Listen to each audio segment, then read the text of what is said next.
Hello everyone, स्वागत है आप सभी का मेरी क्लास में। और आज की क्लास में हम बिहार एसआई प्रैक्टिस सेट 9 को पढ़ेंगे। तो चलिए शुरू करते हैं। आज का हमारा पहला प्रश्न है, जयप्रकाश नारायण अपने साथियों के साथ कहाँ की जेल की दीवार फांदकर भागने में सफल हुए थे? तो ये 1942 में भारत छोड़ो आंदोलन के दौरान हजारीबाग जेल की दीवार फांदकर भागने में सफल हुए थे। हजारीबाग उस समय बिहार का हिस्सा हुआ करता था, लेकिन 15 नवंबर 2000 को जब झारखंड अलग हुआ तो ये झारखंड का जिला बन गया। लोकनायक के नाम से प्रसिद्ध बिहार के स्वतंत्रता सेनानी जयप्रकाश नारायण का राजनीतिक जीवन सविनय अवज्ञा आंदोलन से आरंभ हुआ था और 1942 के भारत छोड़ो आंदोलन के समय अपने साथियों के साथ हजारीबाग की जेल की दीवार फांद कर भागने के बाद भूमिगत होकर इस आंदोलन की बागडोर इन्होंने संभाली थी। अगला प्रश्न है, किस भारतीय को रॉबर्ट क्लाइव ने बिहार का नायब दीवान नियुक्त किया था? तो ये राजा सिताब राय को रॉबर्ट क्लाइव ने बिहार का नायब दीवान नियुक्त किया था। 1765 ईस्वी में क्लाइव को बंगाल, बिहार और उड़ीसा की दीवानी मिल गई। क्लाइव ने प्रशासन, राजस्व वसूली तथा दीवानी न्याय अपने पास रखे थे, जबकि शक्ति व्यवस्था, फौजदारी व्यवस्था, न्याय नवाब को सौंप दिया और इस व्यवस्था को द्वैध शासन भी कहा जाता है। अगला प्रश्न है, बिहार में सैनिक अभियान आयोजित करने वाला पहला सुल्तान कौन था? तो ये इल्तुतमिश था, जिसने बिहार में सैनिक अभियान आयोजित किया था। इल्तुतमिश बिहार फतेह कर वहां का सूबेदार मलिक जानी को नियुक्त किया था। अगला प्रश्न है, शेर शाह का मकबरा कहाँ स्थित है? तो ये बिहार के सासाराम में स्थित है शेर शाह का मकबरा। सासाराम में हसन खां सूर, जो शेर शाह का पिता था, शेर शाह तथा इस्लाम शाह का मकबरा स्थित है। शेर शाह का मकबरा झील के मध्य में स्थित है और मकबरा अष्टकोणीय आकार में अफगान शैली से बना है। शेर शाह भी एक अफगान शासक था। शेर शाह का मकबरा तो उसके जीवन काल में 1535 ईस्वी में बनना आरंभ हो गया था, यानी जब वो जीवित था तभी से इसका कार्य शुरू करवा दिया था, लेकिन 1545 ईस्वी में इस्लाम शाह के समय में इसे पूरा किया गया। अगला प्रश्न है, किसने कबूलियत एवं पट्टा प्रथा की शुरुआत की थी? तो ये शेर शाह के द्वारा कबूलियत एवं पट्टा प्रथा की शुरुआत की गई थी। शेर शाह ने कबूलियत एवं पट्टा प्रथा की शुरुआत की थी। भूमि की व्यवस्थित माप के लिए शेर शाह ने सिकंदरी गज एवं सन की डंडी का प्रयोग किया था। शेर शाह के समय में लगान निर्धारण हेतु 3 प्रणालियां प्रचलित थी। पहला गल्ला बख्शी अथवा बटाई, दूसरा नस्क या मुक्ताई या कनकूर, तीसरा नकदी अथवा जब्ती प्रणाली। जो ये 3 प्रणालियां प्रचलित थी शेर शाह के समय में। अगला प्रश्न है, पटना में बहावी आंदोलन के मुख्य नेता कौन थे? तो ये बिलायत अली इनायत अली थे पटना में बहावी आंदोलन के मुख्य नेता। अगला प्रश्न है, ईरान का नेपोलियन किसे कहा जाता है? तो ईरान का नेपोलियन नादिर शाह को कहा जाता है और नादिर शाह मोहम्मद शाह के शासनकाल में 1739 ईस्वी में दिल्ली पर आक्रमण किया था। मोहम्मद शाह मुगल वंश का शासक था और मयूर सिंहासन सहित कोहिनूर हीरा ले गया था। मयूर सिंहासन तख्ते ताउस कहा जाता था मयूर सिंहासन को। उस पर बैठने वाला अंतिम मुगल शासक मोहम्मद शाह रंगीला था। अगला प्रश्न है, रामकृष्ण मिशन की स्थापना किसके द्वारा किया गया था? तो ये स्वामी विवेकानंद के द्वारा 1897 ईस्वी में किया गया था और 19वीं सदी के उत्तरार्ध में नव हिंदुवाद के सर्वश्रेष्ठ प्रतिनिधि थे स्वामी विवेकानंद। प्रार्थना समाज की स्थापना आत्माराम पांडुरंग के द्वारा किया गया था। सत्य शोधक समाज की स्थापना ज्योतिबा फूले के द्वारा किया गया था। ब्रह्म समाज की स्थापना राजा राम मोहन राय के द्वारा किया गया था और देव समाज की स्थापना शिव नारायण अग्निहोत्री के द्वारा किया गया था।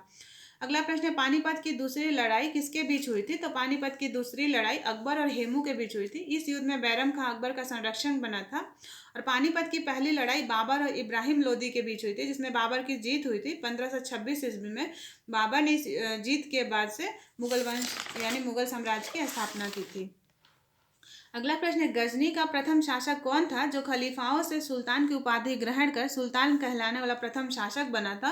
तो महमूद गजनवी था, जो 1000 ईस्वी से लेकर 1026 ईस्वी के बीच में लगभग 17 बार आक्रमण कर चुका था। महमूद गजनवी भारत पर कुल 17 बार आक्रमण किया था। इसका प्रथम आक्रमण हिंदू शाही यानी ब्राह्मण शाही के विरुद्ध था और अंतिम जाटों के विरुद्ध था। गजनवी का भारत पर आक्रमण का उद्देश्य मध्य एशिया में एक बड़े साम्राज्य की स्थापना के लिए धन प्राप्त करना था और इसके सभी आक्रमण में सर्वाधिक महत्वपूर्ण आक्रमण सोमनाथ मंदिर का आक्रमण था।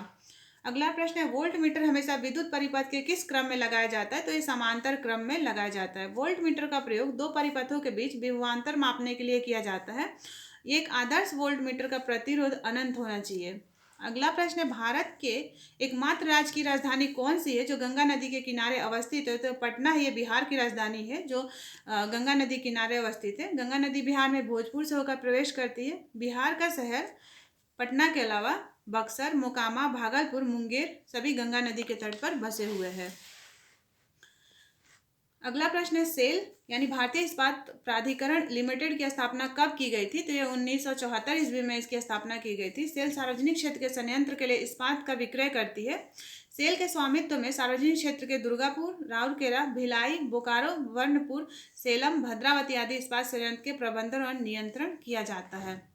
अगला प्रश्न है कृत्रिम उर्वरक में सामान्य रूप से नाइट्रोजन, फास्फोरस और तीसरा तत्व कौन सा होता है? तो ये पोटेशियम होता है। पोटेशियम का मुख्य कार्य पौधों में सूखे के झटके से बचाना, तने में मजबूती प्रदान करना, कीट एवं रोगों के प्रति सहन करने की क्षमता प्रदान करना है। नाइट्रोजन का कार्य पौधों में हरा रंग का निर्माण में सहायक, प्रकाश संश्लेषण के लिए आवश्यक पत्तियों में सरसता लाना, पौधों के विकास में मदद करना है। अगला प्रश्न है भरतनाट्यम का विकास किस राज्य में हुआ है भारत के? तो ये तमिलनाडु राज्य में हुआ है। यह भरत मुनि के नाट्य शास्त्र से संबंधित माना जाता है। सदीर भरतनाट्यम का पुराना नाम है।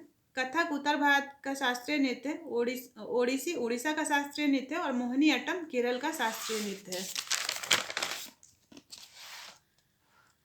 अगला प्रश्न है वर्ष 2020 में विश्व संस्कृत दिवस कब मनाया गया? तो ये 3 अगस्त 2020 को मनाया गया है और यह दिवस प्रति वर्ष श्रावण मास यानी सावन के महीने में पूर्णिमा अर्थात रक्षाबंधन के दिन मनाया जाता है। इसका उद्देश्य संस्कृत भाषा के प्रसार को बढ़ावा देना है और संस्कृत भाषा को विश्व की प्राचीनतम भाषाओं में से एक माना जाता है। अगला प्रश्न है खाद्य श्रृंखला फूड चेन में मानव क्या है? तो ये प्राथमिक तथा द्वितीयक उपभोक्ता है। साग सब्जियों का सेवन करने पर मनुष्य प्राथमिक उपभोक्ता होता है जबकि मांसभक्षी होने पर द्वितीयक उपभोक्ता की श्रेणी में आता है। अगला प्रश्न है विश्व का पहला गणतंत्र वैशाली में किसके द्वारा स्थापित किया गया था? तो ये लिच्छवी के द्वारा स्थापित किया गया था।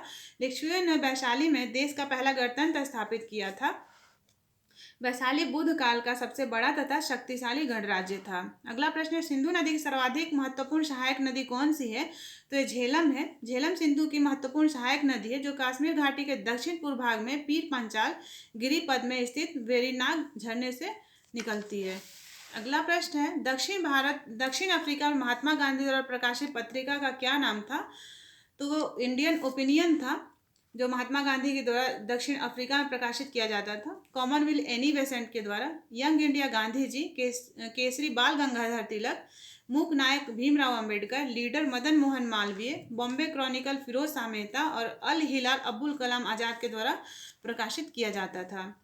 अगला प्रश्न 6 अगस्त 2020 को राष्ट्रपति रामनाथ कोविंद ने किसे जम्मू कश्मीर का नया उपराज्यपाल नियुक्त किया? तो ये मनोज सिन्हा हैं जिन्हें जम्मू कश्मीर का नया उपराज्यपाल नियुक्त किया गया है।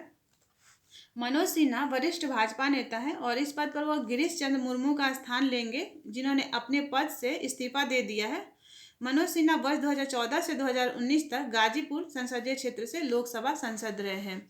अगला प्रश्न है पंचवटी योजना का शुरुआत किसके द्वारा किया गया? तो हिमाचल प्रदेश के मुख्यमंत्री जयराम ठाकुर के द्वारा इसकी शुरुआत की गई है। यह वरिष्ठ नागरिकों के लिए शुरू किया गया है। यह योजना बुजुर्ग लोगों को पार्क और उद्यान में टहलते हुए अपने खाली समय बिताने का अवसर प्रदान करने के लिए शुरू किया गया है जिसमें उसके स्वास्थ्य सुधार के साथ साथ जीवन प्रत्याशा का भी सुधार हो सकेगा।